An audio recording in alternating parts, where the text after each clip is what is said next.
Hello दोस्तों, स्वागत है आपका अपना चैनल रुपेंद्र मैथ में। आज हम लेकर आए हैं फिजिक्स का एक नया चैप्टर जो कि तरंग है, यानी कि वेव। इस तरंग से 2018 से अब तक जितने भी रेलवे में न्यूमेरिकल पूछे गए हैं, सारे एग्जाम के हम प्रश्न लिए हैं। और यह आपके आने वाले रेलवे के सभी एग्जाम, जैसे आपका एलपी टेक्नीशियन हो गया, ग्रुप डी हो गया, एनटीपीसी हो गया, आरआरबीजे हो गया, आपका आरपीएफ कांस्टेबल हो गया, सभी के लिए महत्वपूर्ण होगा। क्योंकि इस टॉपिक से हर एक एग्जाम में प्रश्न पूछा जाता है। तो यह आपके लिए टॉपिक बहुत ही महत्वपूर्ण होने वाला है। जो भी बच्चे रेलवे की तैयारी कर रहे हैं उनके लिए यह टॉपिक बहुत ही महत्वपूर्ण होगा, क्योंकि उनके एग्जाम में 1 से 2 प्रश्न अवश्य इस टॉपिक से मिलेगा। इससे पहले यदि आप हमारे चैनल पर नए तो चैनल को सब्सक्राइब कर लें, बेल आइकन को प्रेस कर लें, ताकि हमारे द्वारा डाले गए वीडियो की अपडेट आपको मिलती रहे। और यदि आप किसी भी एग्जाम की तैयारी करना चाहते हो और जिसके लिए जीके की तैयारी करना चाहते हो तो हमारे चैनल से जुड़ जाएँ। हमारे चैनल से जुड़ के आप वहां से हिस्ट्री, पॉलिटी और ज्योग्राफी के प्रीवियस ईयर क्वेश्चन को कंप्लीट कर सकते हैं। साथ में हमने बायोलॉजी के थ्योरी भी कंप्लीट कर रखा है, वहां से आप बायोलॉजी का थ्योरी भी कंप्लीट कर सकते हैं। तो चलिए स्टार्ट करते हैं। और जब भी आप सेट लगाएं तो साथ में पेन और कॉपी लेकर बैठें और हमें लास्ट में ज़रूर कमेंट करके बताइएगा कि आपने कितना सही किया। तो चलिए देखते हैं किस प्रकार से प्रश्न आते हैं और किस प्रकार से प्रश्न पूछे गए हैं, तो उस प्रकार से आप एग्जाम के हिसाब से तैयार कर लीजिएगा। हमारा पहला प्रश्न है, लंगर डालकर रोकी गई एक नाव लहरों से घिरी हुई है, जिसका तरंग दैर्ध्य कितना है, यानी कि लैम्डा जो दिया है आपका 125 मीटर दिया है। ठीक। और चलती तरंगों के चढ़ाव की गति आपका 25 मीटर प्रति सेकेंड है। ठीक है, यानी कि v बराबर आपका 25 मीटर प्रति सेकेंड है। आपको बताना है आवृत्ति, तो v बराबर होता है आपका v बराबर यफ इंटू लैम्डा होता है। ठीक, यफ इंटू लैम्डा। भी का मान दिया आपका 25 और हमको निकालना क्या है, यफ का मान निकालना है, तो लैम्डा आपका बटे में आ जाएगा। लैम्डा का मान है 125 बराबर आपका हो जाएगा यफ 25 5 125, यानी कि आपका आ जाएगा 0.20 हर्ट्स, यानी कि ऑप्शन ए इसका सही उत्तर हो जाएगा। तो याद रखिएगा, इस प्रकार से प्रश्न आपके पूछे जाते हैं। यह आपका एलपी टेक्नीशियन में पूछा गया प्रश्न है। ठीक है, तो जरूर तैयार करके जाइएगा, क्योंकि एग्जाम में इस टाइप के प्रश्न जरूर पूछे जाएंगे। ठीक है, अगला हम प्रश्न देखते हैं। यदि आपको क्वेश्चन पसंद आ रहे हैं तो वीडियो को जरूर लाइक कीजिए और अपने दोस्तों तक शेयर करें, ताकि वो भी इस वीडियो का लाभ ले सके। देखिए, अब यह प्रश्न आपका आरआरबी जेई में पूछा गया है। ठीक है, और आपको पता है कि आरआरबी जेई का भी एग्जाम होने वाला है, तो सभी के लिए महत्वपूर्ण होगा। देख लेते हैं। यदि किसी ध्वनि की तरंग आवृत्ति 50 हर्ट्ज से है, यानी कि यव का मान दिया है, कितना दिया है, 50 हर्ट्ज, तो इसका आवर्तकाल आपको निकालना है। ठीक है, तो सिंपल सी बात, टी बराबर क्या होता है, 1/f, या एफ बराबर 1/t। ठीक, दोनों क्या होते हैं, एक दूसरे के व्युत्क्रम होते हैं। तो यहाँ पे आपको आवर्तकाल निकालना है, यानी कि क्या रखेंगे, 1/50 हो जाएगा। अब हम करेंगे भाग। अब क्या करना है, 50 से जब हम 1 में भाग देंगे तो 0 जाएगा, दशमलव ले जाएंगे, 1 0 बढ़ेगा। फिर हमें 100 बनाने के लिए 1 0 और बढ़ाएंगे। उसके बाद हम 50 से भाग देंगे तो कितना जाएगा, आपका 2 आ जाएगा। ठीक है, यानी कि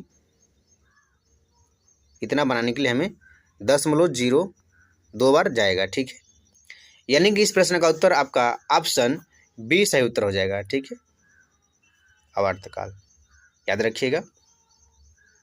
आवर्तकाल किसे कहते हैं, यानी कि कोई कंपन करने में, एक कंपन करने में जितना समय लगता है उसे हम आवर्तकाल कहते हैं। ठीक, आवृत्ति किसे कहते हैं, कोई कंपन 1 सेकेंड में जितना कंपन करता है, कोई कण 1 सेकेंड में जितना कंपन करता है उसे हम आवृत्ति कहते हैं। ठीक है, तो इसे भी याद रखिएगा। अगला प्रश्न है आपका, यह प्रश्न आपका ग्रुप डी में पूछा गया है, इसे देख लेते हैं। कंपन कर रही वस्तु का समय अंतराल, यानी कि आवर्तकाल 0.04 सेकेंड है, आवृत्ति बताना है। ठीक है, तो देखिएगा, फ्रीक्वेंसी क्या होता है कि कोई भी कंपन कर रही वस्तु का जो आवृत्ति बताना है, यानी 1 सेकेंड में कितना कंपन कर रहा है, वही क्या कहलाता है, उसकी फ्रीक्वेंसी कहलाता है। तो 0.04 सेकेंड में वह कितने, चलिए हम फार्मूला से निकाल लेते हैं। फार्मूला से निकाल लेते हैं। आपका हो जाएगा F बराबर 1/T, यानी कि F बराबर 1/T हो गया। तो हम देख लेते हैं 1/0.04। दशमलव हटाने के लिए क्या करेंगे, हम 2 जीरो ऊपर बढ़ाएंगे, ये हमारा दशमलव हट गया। अब 4 पच्चीसम 100, यानी कि आपका 25 हर्ट्ज इसकी आवृत्ति आ जाएगा। ठीक, याद रखिएगा, ऑप्शन बी इसका सही उत्तर हो जाएगा। अगला प्रश्न देख लेते हैं। लंगर डालकर रोकी हुई नाव लहरों से हिल रही है, ठीक है, जिनके तरंगों का ऊपरी सिरा, ठीक, ऊपरी सिरा 100 मीटर अलग है, यानी कि इनके बीच की जो दूरी है वह कितना है, 100 मीटर है, ठीक है, जो लैम्डा के बराबर होगी। ठीक, तो तरंग के ऊपरी सिरे का वेग 25 मीटर प्रति सेकंड है। तो आपका आवृत्ति बताना है। v बराबर F इंटू लैम्डा होता है, यह बताना है। v का मान है 25 और आपका F लैम्डा का मान है आपका 100। F आपको बताना है 25 चौका 100, जब 4 से भाग देंगे तो आपका आ जाएगा 0.25 हर्ट्ज, यानी कि ऑप्शन बी इसका सही उत्तर हो जाएगा। ठीक है, अगला प्रश्न देखते हैं। एक तरंग का वेग भी, आवृत्ति F और तरंग दैर्ध्य आपका लैम्डा है, तो संबंध बताना है कि कौन सा संबंध होगा। तो क्या होगा, देख लेते हैं। हमने बताया था कि v बराबर F इंटू लैम्डा होता है, यानी कि ऑप्शन बी इसका सही उत्तर हो जाएगा। ठीक है, याद रखिएगा, ऑप्शन बी सही उत्तर हो जाएगा। यह भी आपका आरबी ग्रुप डी में पूछा गया प्रश्न है। ठीक है, तो फार्मूला से भी पूछ लिया जाता है, तो आपको फार्मूला भी पता होना चाहिए। अगला प्रश्न देखते हैं। आवृत्ति का आवर्तकाल के संबंध में आपको बताना है। ठीक है, हमने बताया था कि आवृत्ति और आवर्तकाल के बीच में संबंध बताना है। तो हमने बताया था कि आवृत्ति और आवर्तकाल एक दूसरे के व्युत्क्रम होते हैं, यानी कि F बराबर 1/T या T बराबर 1/F। तो कौन सा दिया है, T बराबर 1/F, F नहीं दिया, यहाँ पे म्यू दिया है, तो म्यू ही मान लेंगे, यानी कि T बराबर 1/म्यू ऑप्शन डी में दिया है। ठीक है, ऑप्शन डी इसका सही उत्तर हो जाएगा। अगला प्रश्न देख लेते हैं। एक माध्यम में ध्वनि तरंग की तरंगदैर्ध्य कितनी है जिसकी आवृत्ति 840 हर्ट्ज है, तो उसकी गति कितना है, 380 मीटर प्रति सेकेंड है। तो हमें बताना क्या है, हमें बताना है कि ध्वनि की तरंगदैर्ध्य कितनी है, लैम्डा बताना है। v बराबर F इंटू लैम्डा, v का मान दिया है आपका 380 मीटर प्रति सेकेंड और F का मान दिया है आपका 840 हर्ट्ज दिया है। ठीक है, F का मान, हमें लैम्डा निकालना है, यानी तरंगदैर्ध्य निकालना है। तो देखिए, सबसे बड़ी बात, ऑप्शन पे ध्यान दीजिए। सबका ऑप्शन क्या है कि सिर्फ एक को छोड़कर बाकी एक से बड़े ऑप्शन है और इसका मान एक से छोटा आएगा। ठीक है, जब एक से छोटा आएगा यानी कि ऑप्शन ए इसका सही उत्तर हो जाएगा। ठीक है, याद रखिए, 0.45 मीटर इसका तरंगदैर्ध्य आएगा। ठीक है, और तरंगदैर्ध्य का मात्रक क्या होता है, मीटर होता है। ठीक है, तरंगदैर्ध्य क्या होता है उसे भी हम जान लेते हैं। देखिए, दो श्रृंग या दो गर्त के बीच की दूरी को हम क्या कहते हैं, लैम्डा कहते हैं। ठीक है, दो श्रृंग या दो गर्त के बीच की दूरी को हम क्या कहते हैं, लैम्डा, यानी तरंगदैर्ध्य कहते हैं। इसे याद रखिएगा। ठीक, अगला प्रश्न है हमारा। अगला प्रश्न है, ध्वनि तरंग 339 मीटर प्रति सेकंड की गति से यात्रा करती है। यदि इसकी तरंगदैर्ध्य 1.5 सेंटीमीटर है तो आपको आवृत्ति बताना है। v बराबर आपका होता है F इंटू लैम्डा, हमें बताना क्या है, F बताना है। तो F बराबर आपका हो जाएगा v कितना है, 339 और लैम्डा आपका है 1.5 सेंटीमीटर। सेंटीमीटर को हम मीटर में बदलेंगे तो 100 से भाग देंगे, जब 100 से भाग देंगे तो 100 ऊपर चला जाएगा, यानी कि ऊपर उड़ा हो जाएगा। ठीक है, ये वाला आपका 100 खत्म हो जाएगा। अब हम दशमलव हटाने के लिए 10 से क्या करेंगे, ऊपर नीचे गुणा करेंगे तो एक जीरो और बढ़ जाएगा और एक जीरो नीचे आ जाएगा। ठीक, तो यह जीरो इस दशमलव खत्म कर देगा। अब देखेंगे तो 15 दूना की 30, 15 दूना की 30 और 15 छक्का 90, उसके बाद 2 जीरो बचा, 2 जीरो और बढ़ा देंगे, यानी कि इसका उत्तर आ जाएगा ऑप्शन डी ठीक है, ऑप्शन डी यानी कि आपका हो जाएगा 22,600 हर्ट्ज, याद रखिएगा। अगला प्रश्न है आपका, यदि किसी तरंग की आवृत्ति दोगुनी हो जाती है तो उसकी तरंग दैर्ध्य होगी। फार्मूला होता है v बराबर एफ इंटू लैम्डा होता है, यानी कि लैम्डा आपका एफ बराबर या एफ समानुपाती 1/λ। ठीक, यानी कि जो आवृत्ति होगी वह तरंग दैर्ध्य के व्युत्क्रमानुपाती होगी। यदि हम आवृत्ति बढ़ाएंगे तो हमारा तरंग दैर्ध्य कम होगा, यदि आवृत्ति घटाएंगे तो हमारा तरंग दैर्ध्य बढ़ेगा।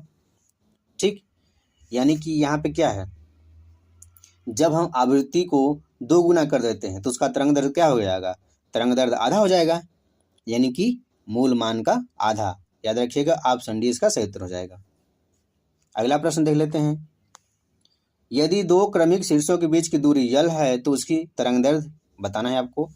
हमने बताया था पिछले क्वेश्चन में, ये कोई आपकी आवृत्ति है, 2 क्रमिक शीर्षों के बीच की दूरी क्या है, आपका l है। ठीक, तो उसे हम क्या कहेंगे, उसे हम लैम्डा कहेंगे। इसकी दूरी कितना है, आपका l है, l के बराबर है, तो ऑप्शन डी इसका सही उत्तर हो जाएगा। अगला प्रश्न देखते हैं, किसी माध्यम में एक कण 2.5 सेकेंड में 40 कंपन पूर्ण करता है, तो आवृत्ति बताना है।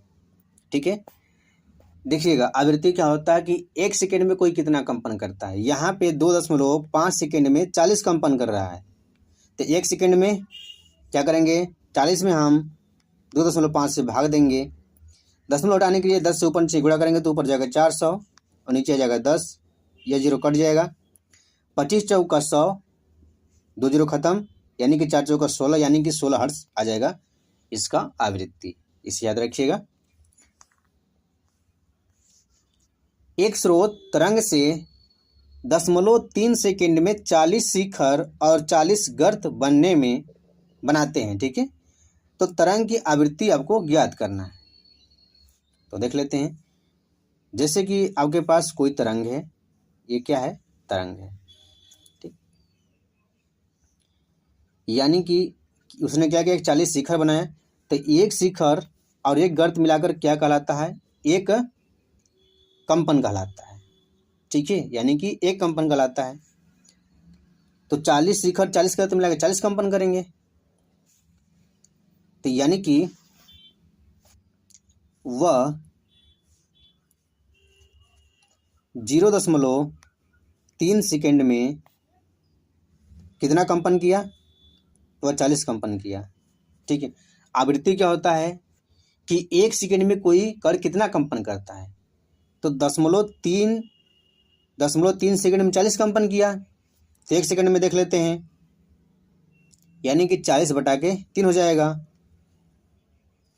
0.3 दशमलव हटाने के लिए हम क्या करेंगे, 10 से ऊपर गुणा करेंगे और 10 से नीचे गुणा करेंगे। ठीक, ये 0 कट जाएगा दशमलव से, अब 3 से हम भाग देंगे, 3 एक कम 3 बचा आपका 10, 3 तिरिके 9, 3 तिरिके 9, कौन सा ऑप्शन दिख रहा है, यानी कि ऑप्शन सी दिख रहा है, ऑप्शन सी इसका सही उत्तर हो जाएगा। ठीक है, तो देखिएगा, यह आपको क्या हो, कंसेप्ट पता होना चाहिए, यानी कि हम आवृत्ति किसे कहते हैं, तो कोई कण 1 सेकेंड में जितना कंपन करता है उसी को हम आवृत्ति कहते हैं, और एक शिखर एक गर्त मिलाकर एक कंपन होता है, तो यहाँ पे 40 शिखर और 40 गर्त मिलाए हैं, इसका मतलब 40 कंपन हुआ। ठीक है, और कितना सेकेंड में, 0.3 सेकेंड में, तो 1 सेकेंड में निकाल लेंगे। अगला प्रश्न है हमारा, यदि एक श्रृंग और उसे क्रमागत गर्त के बीच की दूरी l है। ठीक है, देख लेते हैं, यहाँ पर श्रृंग एक गर्त हो गया, यानी कि इसके बीच की दूरी, एक श्रृंग और उसके क्रमागत गर्त के बीच की दूरी l है, तो तरंग दैर्ध्य क्या हो जाएगा, आपका 2l हो जाएगा। ठीक है, ऑप्शन बी इसका सही उत्तर हो जाएगा। अगला प्रश्न है आपका, एक स्रोत 0.4 सेकेंड में 20 शिखर और गर्त उत्पन्न करता है, तो आवृत्ति बताना है। तो वही फार्मूला लगेगा, यानी कि वही कंसेप्ट लगेगा जो हमने कंसेप्ट बताया था कि 0.4 सेकेंड में वह 20 शिखर और 20 गर्त लगाता है, यानी कि 20 कंपन कर रहा है, तो 1 सेकेंड में हम निकाल लेंगे, तो एक सेकंड में 20 बटा के आपका हो जाएगा 0.4। अब 0.4 से यानी कि 0 हटाने के लिए हम 10 से ऊपर गुणा करेंगे और 10 से नीचे गुणा करेंगे। तो ऊपर हमने एक जीरो बढ़ा दिया, नीचे हमने एक जीरो बढ़ाया, तो यह जीरो नीचे का कट जाएगा, 4 5 20 यानी क्या जाएगा 50 हर्ट्ज, यानी कि ऑप्शन डी इसका सही उत्तर हो जाएगा। अगला प्रश्न है आपका 500 हर्ट्ज आवृत्ति का स्रोत 0.4 मीटर तरंगदैर्घ्य की तरंगें उत्सर्जित करता है और तरंग को 600 मीटर की दूरी पर तय करने में कितना समय लगेगा। तो सबसे पहले हम क्या करेंगे, समय बराबर दूरी बटा के चाल होता है, पहले हम इसका चाल निकालेंगे। तो भी बराबर होता है आपका एफ इंटू लैम्डा। एफ का मान कितना है आपका 500 हर्ट्ज, लैम्डा का मान कितना है आपका 0.4 है, तो 4 5 20 यानी कि आपका जाएगा 20 यहाँ पे। उसके बाद हम 2 जीरो बढ़ाएंगे, उसके बाद क्या है कि 0.1 अंक पे एक जीरो कट जाएगा, यानी कि आपका भी बराबर रहेगा 200 मीटर प्रति सेकेंड। उसके बाद हमें निकालना क्या है समय, समय बराबर का हो जाएगा दूरी बटा के चाल। दूरी आपका है 600 मीटर, चाल आपका 200 मीटर, 200 मीटर प्रति सेकेंड है, कट जाएगा यानी कि आ जाएगा 2 3 6 यानी कि 3 सेकेंड। याद रखिएगा ऑप्शन सी इसका सही उत्तर हो जाएगा। ठीक है, अगला प्रश्न है आपका 500 मीटर प्रति सेकंड की चाल से यात्रा कर रही तरंग की आवृत्ति 50 हर्ट्ज है। तो समय अंतराल आपको बताना है, आवर्तकाल बताना है। तो आवृत्ति कितना दिया है आपका 20 हर्ट्ज और आपका मतलब कि समय अंतराल बताना है। टी बराबर होता है 1/f। एफ का मान दिया है 1/20 हो जाएगा। तो एफ का मान दिया है तो हम सीधे लगाएंगे, हम 10 ले जाएंगे, एक जीरो बढ़ाएंगे, फिर जीरो बढ़ाएंगे, उसके बाद एक जीरो और बढ़ाएंगे, तो 20 5 100 यानी कि 0.05 सेकेंड इसका उत्तर हो जाएगा, यानी कि ऑप्शन सी इसका सही उत्तर हो जाएगा। ठीक है, यहाँ पे चाल से कोई मतलब नहीं है। तो इस प्रकार से आपको प्रश्न में मतलब कि दिए जाते हैं ताकि आप कन्फ्यूज रहें, लेकिन याद रखिएगा यदि आपका कंसेप्ट क्लियर है तो कोई कन्फ्यूजन नहीं होगा। ठीक है, यहाँ पे चाल से कोई मतलब नहीं है, हमें समय अंतराल निकालना है यानी कि आवर्तकाल निकालना है। तो टी बराबर 1/f ही होता है। ठीक है, अगला प्रश्न है आपका ध्वनि की आवृत्ति v है, तरंगदैर्घ्य लैम्डा है, चाल भी है, तो आपको संबंध बताना है। तो v बराबर आपका होता है यानी कि ध्वनि की आवृत्ति भी है, चाल यहाँ पे भी है, तो याद रखिएगा ये भी हो गया। भी बराबर होता है कैपिटल भी, यानी कि आपका हो गया आवृत्ति और लैम्डा का गुणनफल होता है। तो हम देख लेते हैं, या तो यहाँ पे इसको हम कैपिटल भी को यन मान लेते हैं, यन यानी कि आपका आवृत्ति हो गया, इसको हम यन बना लेते हैं। ठीक है, तो देख लेते हैं कहाँ पे है v बराबर n इंटू लैम्डा, कहाँ पे है v बराबर n इंटू लैम्डा, आपका ऑप्शन सी में है, यानी कि ऑप्शन सी इसका सही उत्तर हो जाएगा। ठीक है, तो दोस्तों आज का हमारा क्वेश्चन कंप्लीट हुआ। यदि वीडियो पसंद आए तो वीडियो को लाइक शेयर और चैनल को सब्सक्राइब जरूर करिएगा। आज के लिए धन्यवाद।